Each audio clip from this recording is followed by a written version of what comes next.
May kwento ako. Lalaki ako. Share ko lang ang intimate love and fantasy ko. Kaka-break ko lang sa girlfriend ko. Ano naman ang fantasy do? Gusto mo ba yung makipag-break? Mutual naman ang decision namin. 2 years din kami ng girlfriend kong yun.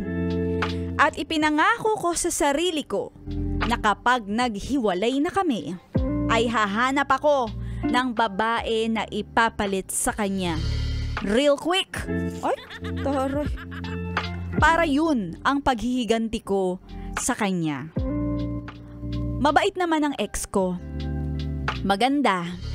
At mahal na mahal niya ako. Uy! Bakit mo hiniwalay yan?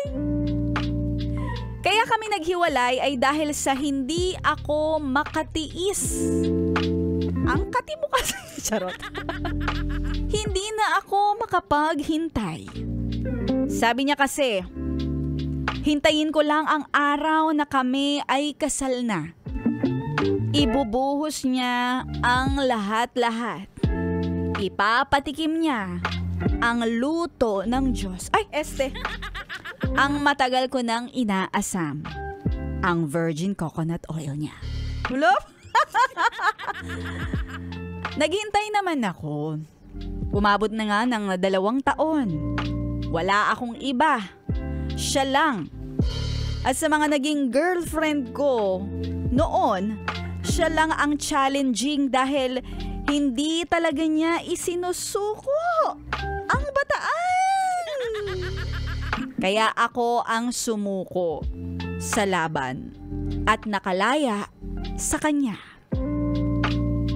May nakainuman akong babae at nung gabing iyon, niyaya ko siya sa isang malapit na Motorola. Mabilis ang pangyayari. Nakapag-log-in agad ako sa babaeng bagong kilala ko lamang.